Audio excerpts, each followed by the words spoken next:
Hello everyone. तो ये हमारा परसेंटेज का आज दूसरा क्लास है। कल आपको हमने बेसिक परसेंटेज के बेसिक के बारे में बताया था। आज उससे रिलेटेड कुछ क्वेश्चन करेंगे। तो हमारे पास पहला सवाल ये है कि 65 ग्राम 2 किलोग्राम का कितना प्रतिशत है। तो जब हम किसी भी क्वेश्चन को करते हैं तो उसमें ये ध्यान रखेंगे कि अंश और हर दोनों जो होगा एक ही यूनिट में होना चाहिए। यानी कि हमसे प्रश्न पूछ रहा है कि 65 ग्राम 2 किलोग्राम का कितना प्रतिशत है। तो देखिए, एक यूनिट ग्राम में है और दूसरा किलोग्राम में है, तो पहले हम यूनिट बदल लेंगे, दोनों को किलोग्राम या फिर दोनों को ग्राम में कर लेंगे। तो हम जानते हैं कि 1 किलोग्राम जो होता है वो 1000 ग्राम के बराबर होता है। तो 2 किलोग्राम 2000 ग्राम के बराबर होगा। अब जिसका प्रतिशत निकालना हो उसको हम ऊपर रखेंगे अंश में, तो 65 ऊपर, और जिससे तुलना किया जाए यानी यहाँ 2000 से तुलना किया जा रहा है तो 2000 को नीचे रखेंगे और उसमें हम 100 से गुना कर देंगे। जो कटने वाला है काट देंगे। 4 पंचे 20, 13 चौका 13/4%।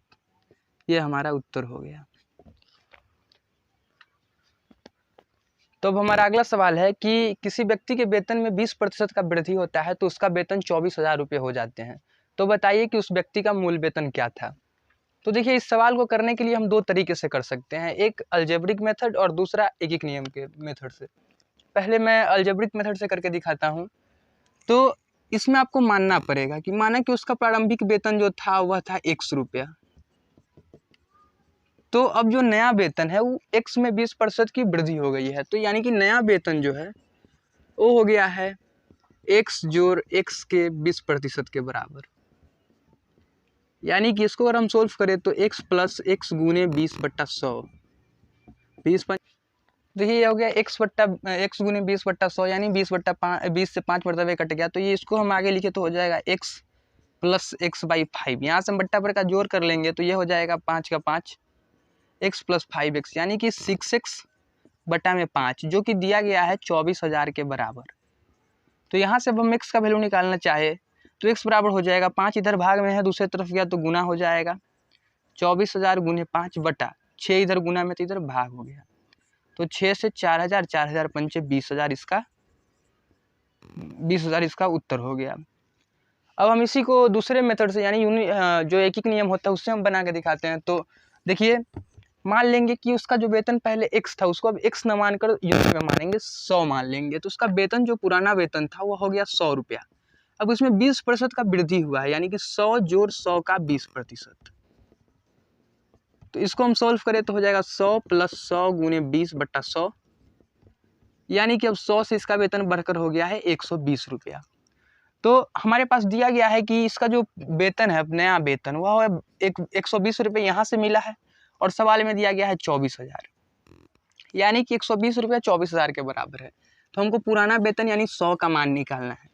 तो 1 बराबर हो जाएगा 24,000/120 की और 100 बराबर हो जाएगा 24,000/120 गुने 100।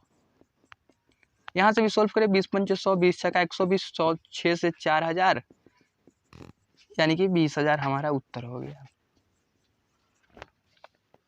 हाँ, तो हमारे पास अगला सवाल है कि जूस की सप्लाई 35 दिनों तक चलती है।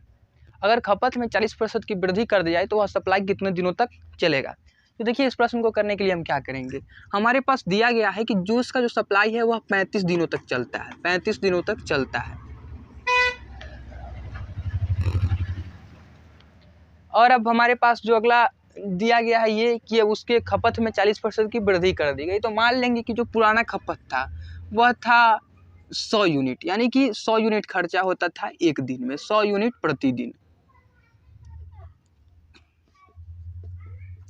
तो अगर हम देखना चाहें कि कुल हमारे पास कितना जो जूस मौजूद है तो वो हो जाएगा कि 35 दिन और गुने 100 यूनिट एक दिन में चलता है यानी कि 3500 यूनिट हमारे पास ये टोटल जूस हो गया। अब हमको बोल रहा है कि खपत में 40% की वृद्धि कर दी गई, मतलब पुराना जो खपत था 100 यूनिट इसको बढ़ाकर अब 140 कर दिया गया है।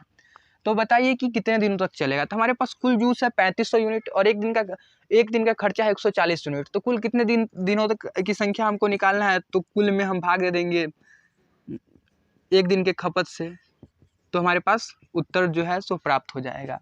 तो 3500 जो हमारे पास टोटल था और एक दिन का खर्चा है 140 यूनिट, यूनिट से यूनिट कैंसिल, 140 से हम इसको भाग दे देंगे तो ये हो जाएगा 70 दूनी 140, 50 2 से 25, यानी कि हमारे पास जो जूस है वह अब 25 दिनों तक चलेगा। ये हमारा उत्तर हो गया। हाँ, तो हमारे पास अगला सवाल है कि एक स्कूल में छात्रों की कुल संख्या 1400 है, जिसमें से 25% छात्र ऐसे हैं जो चश्मा लगाते हैं, और चश्मा लगाने वाले छात्रों में 2/7 छात्र लड़के हैं। तो बताइए चश्मा लगाने वाले लड़कियों की कुल संख्या कितनी है। तो देखिए कि इस सवाल में हमको दिया गया है कि कुल जो छात्र हैं, कुल छात्र हैं 1400, जिसमें से चश्मा लगाने वाले की अगर बात करें तो इसे चश्मिश छात्र, तो ये हो गया 1400 का 25%, 1400 का 25%। इसको हम सिंपली सोल्व कर लेंगे तो 1400 गुने 25% का मतलब बट्टा में 100, 2 जीरो से 2 जीरो खत्म, 14 पंचे 70, यानी 350 लड़के ऐसे हैं, लड़के और लड़कियां यानी कि छात्र ऐसे हैं जो चश्मा लगाते हैं। अब इसमें से 2/7 छात्र ऐसे हैं जो लड़के हैं, यानी कि लड़कों जो चश्मा लगाते हैं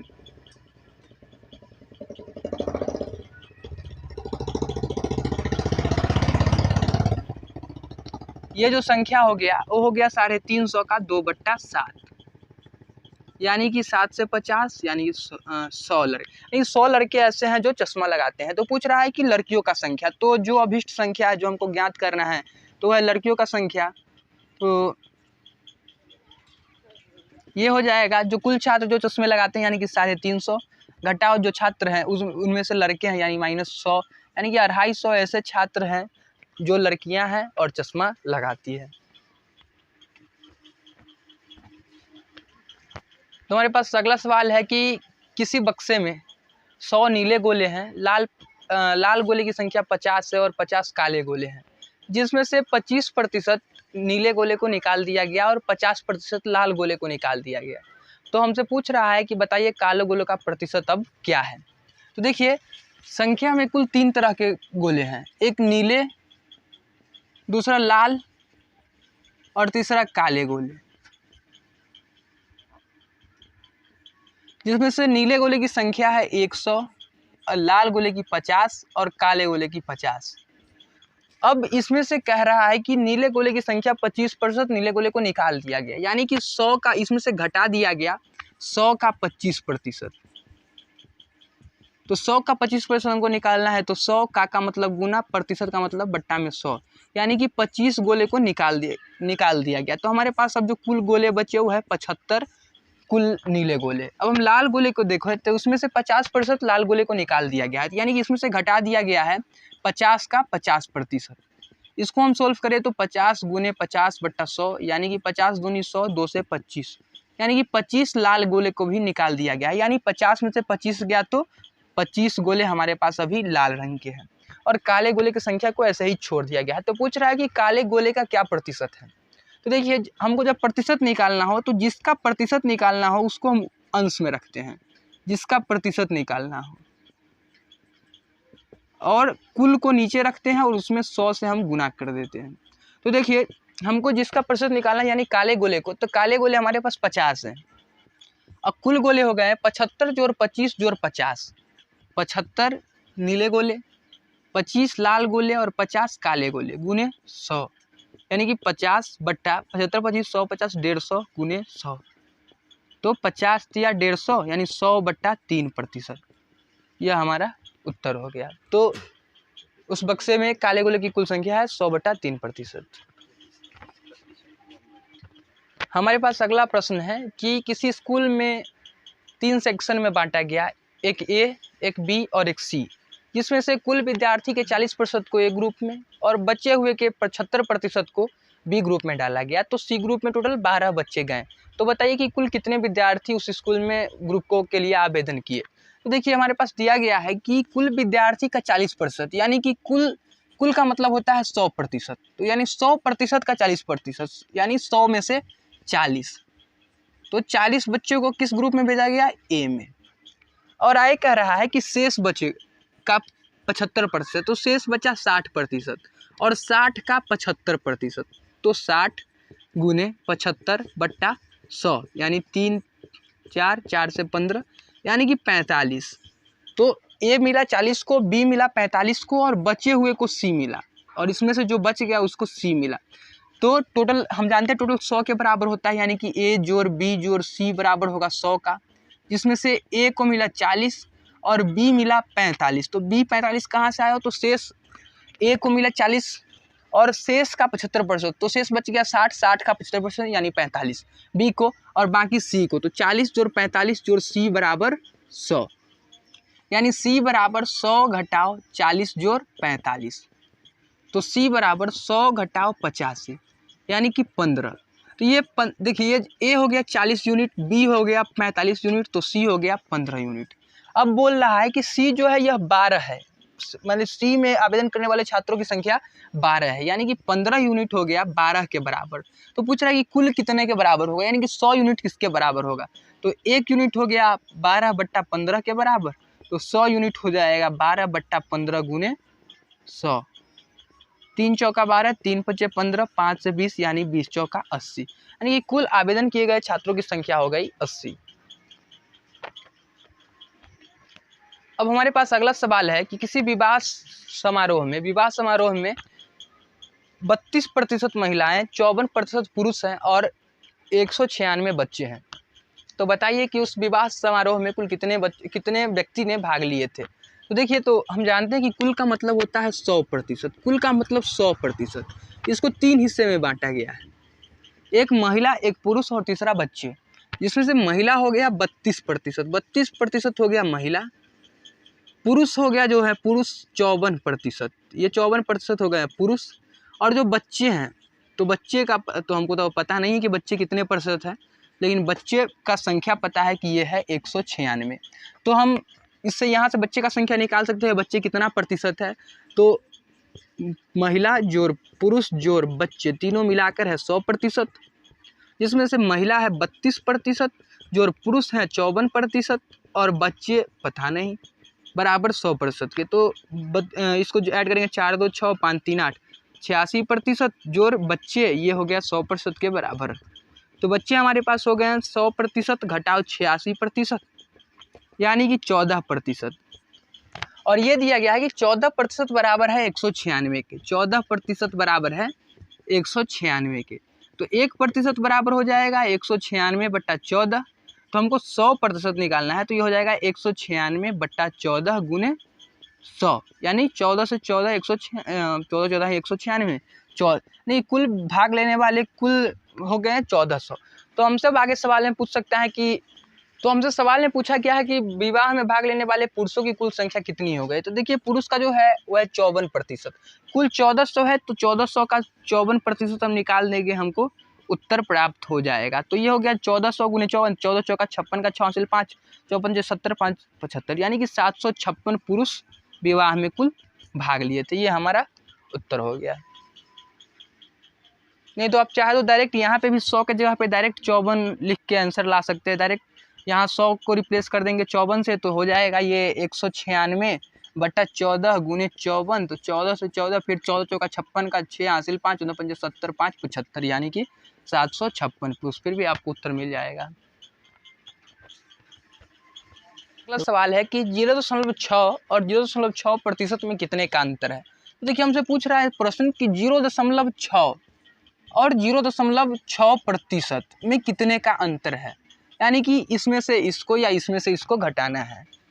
हम प्रतिशत का मतलब जानते हैं कि बटा में 100, तो इसका मतलब हो गया 0.6 अब बटा में 100। तो देखिए, इसको सोल्व करेंगे तो ये हो जाएगा, दशमलव हटा दिए तो नीचे एक और जीरो बढ़ जाएगा, यानी 6/1000, यानी 0.006। ये हो गया इसका दशमलव भिन्न में या साधारण भिन्न में इसका उत्तर। अब इस दोनों का अंतर हमको पूछ रहा है। अंतर का मतलब होता है घटाओ, यानी 0.6 में से हम घटा देंगे 0.006 को। तो इसके लिए क्या करना होगा, 0.6, दशमलव के सामने दशमलव के दाएं तरफ वाले को दाएं तरफ और बाएं तरफ वाले को बाएं तरफ लिख देंगे, जो खाली जगह है वहाँ 0 से भर देंगे। तो ये हो गया 10 में से 6 गया तो 4 9 5, यानी कि 0.594, ये हमारा उत्तर हो गया। देखिए, ये सवाल हम पहले ही कर चुके हैं, लेकिन फिर से एक बार और देख लेते हैं कि बोल रहा है कि ए का वेतन बी के वेतन से 30% अधिक है, तो बी का वेतन ए के वेतन से कितना कम है। यहाँ पे दिया गया है कि जो ए का वेतन है, ए का वेतन वह बी के वेतन से 30% अधिक है, इससे ये 30% अधिक है। तो अगर हम मान लेंगे कि बी का वेतन 100 है तो ए का वेतन हो जाएगा 100 जोड़ 100 का 30%, और 100 का कितना भी प्रतिशत ले ले उतना ही होता है, यानी 100 का 30% 30 के बराबर होगा, यानी कि 100 जोड़ 30, यानी कि ए का वेतन हो गया 130। तो पूछ रहा है कि बी का वेतन ए के वेतन से कितना कम है। तो देखिए कितना कम है, तो 130 में से 100 घटा देंगे यानी 30 कम है। तो हमको पूछ रहा है वह कमी का प्रतिशत क्या है। तो बताया था कि जितना कमी हो उसको ऊपर लिखना है, तो 30 कमी हो रहा है 30 को ऊपर लिखेंगे। जिससे तुलना किया जाए तो किससे कम है, तो कम पूछ रहा है किससे कम है, तो ए से 30 कम है, तो ए के जो है उसको नीचे रख देंगे अब गुने 100। ये हो गया 1 0 से 1 0 खत्म, 300/13। इसको हम पूर्णांक में ले लेंगे तो 13 दूना 26, 13 तिया 39, 23.1/13%। यह हमारा उत्तर हो गया। देखिए एक विशिष्ट प्रकार का क्वेश्चन कई बार एग्जामों में आ चुका है और आते रहता है, जिसमें हमको ये बोलता है कि पहले ये उससे पहले एक कॉन्सेप्ट समझ लीजिए कि किसी भी व्यक्ति का जो उसका जो खपत होता है, खपत और उसका मूल्य, इसका जो गुणनफल होता है इसको क्या रखा जाता है, कांस्टेंट रखा जाता है। कांस्टेंट यानी कि यह नहीं बदलना चाहिए, कि ये नहीं बदलना चाहिए। और किसी एक का बढ़ा या घटा दिया जाता है, जैसे किसी खपत को बढ़ा दिया गया या फिर मूल्य को घटा दिया गया। तो ऐसे प्रश्न को हम कैसे सोल्व करेंगे, तो देखिए इसके लिए क्या करना होगा। जैसे कि एक प्रश्न है, 20% की वृद्धि कर दी गई, तो बताइए कि खपत में हम कितना कमी करें ताकि हमारा खर्चा उतना ही रहे, पहले ही क्या जितना रहे हम, यानी कि खपत में हम बताए थे अभी कि खपत में वृद्धि कर दिया गया है 20%, और हमको खपत में मूल्य में जो है वृद्धि कर दिया गया है 20%। तो पूछ रहा है इसको हम कितना कम करें, कितना कम करें ताकि जो हमारा खर्चा है वो उतना का उतना ही रहे, यानी कि नहीं बदले, अचर रहे। तो देखिए मान लेते हैं इस सवाल में कि खपत भी था पहले, मान लेते हैं कि खपत भी जो पहले था वह 100 यूनिट था और उसका मूल्य भी था कितना था, 100 यूनिट था। मूल्य भी, ये खपत हो गया और ये हो गया मूल्य, दोनों 100 यूनिट था। अब बोल रहा है कि खपत में कितना कमी लाएं ताकि मूल्य में 20% का वृद्धि भी हो फिर भी कोई फर्क ना पड़े। तो 20% वृद्धि हुआ है, यानी कि मूल्य पहले 100 यूनिट था, अब यह बढ़कर हो गया है 120 यूनिट। तो खपत को क्या रखना है, कितना कम करना है। तो हम बताए थे कि खपत गुने मूल्य जो होता है वो हमेशा कांस्टेंट रखता है। तो यही करेंगे कि खपत गुने मूल्य दोनों का क्या हो जाएगा, बराबर हो जाएगा। यानी कि पहले जो था 100 गुने 100 वो बराबर हो जाएगा 120 गुने, ये तो हमको पता नहीं है तो मान लेते हैं x। तो x बराबर हो जाएगा 100 गुने 100/120। 1 0 से 1 0, 5 6 3 50, यानी कि 250/3।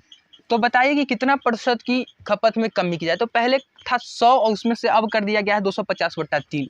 तो कमी कितना हो गया, तो कमी हो गया 100 घटाओ 250/3, यानी कि 300 माइनस 250/3, यानी 50/3%। इसको हम अगर चेंज करें पूर्णांक में तो 16.2/3%। यह हमारा उत्तर हो गया।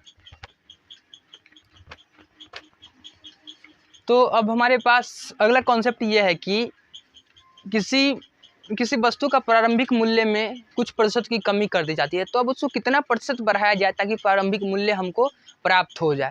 तो देखिए इस क्वेश्चन को करने के लिए क्या करेंगे कि मान लेते हैं कि पहले किसी वस्तु का मूल्य था 100 रुपया, 100 रुपया मूल्य था पहले। अब इसको 25% कम कर दिया गया है, इसको कम कर दिया गया है 25% से, यानी कि अब 100 से घटाकर कर दिया गया है 75। तो बोल रहा है कि अब 75 को कितना बढ़ाया जाए ताकि यह फिर से 100 हो जाए। देखिए तो 75 को कितना बढ़ाना होगा, तो 100 घटाओ 75, यानी कि इस 75 को 25 घटाना होगा। तो अब इसको प्रतिशत में पूछ रहा है कि कितना बढ़ाया जाए। तो प्रतिशत निकालने का तरीका हमको पता है, जिसका निकालना उसको ऊपर रखेंगे, बट्टा में जिस अब पूछ रहा है कि बढ़ाया जाए, तो किससे बढ़ाया जाए, तो भाई 75 से बढ़ाना है। तो 75 को रखेंगे नीचे गुने 100, यानी कि ये हो गया 100/3%, यानी 33.1/3%। यह हमारा उत्तर हो गया। तो आज के लिए इतना ही। आज हमने पिछले क्लास में हम लोगों ने बेसिक क्लियर किया था परसेंटेज का, आज उससे रिलेटेड कुछ क्वेश्चन किए हैं उसी कॉन्सेप्ट पर, और कुछ 1-2 नया कॉन्सेप्ट भी दिए हैं। तो अब अगली क्लास में हम लोग इससे जुड़े हुए कुछ एडवांस क्वेश्चन कर लेंगे और उसके बाद आगे बढ़ा जाएगा। अगर आपको वीडियो पसंद आए तो वीडियो को लाइक कर दीजिए और ऐसे ही वीडियो के लिए चैनल को सब्सक्राइब कर दीजिए। धन्यवाद।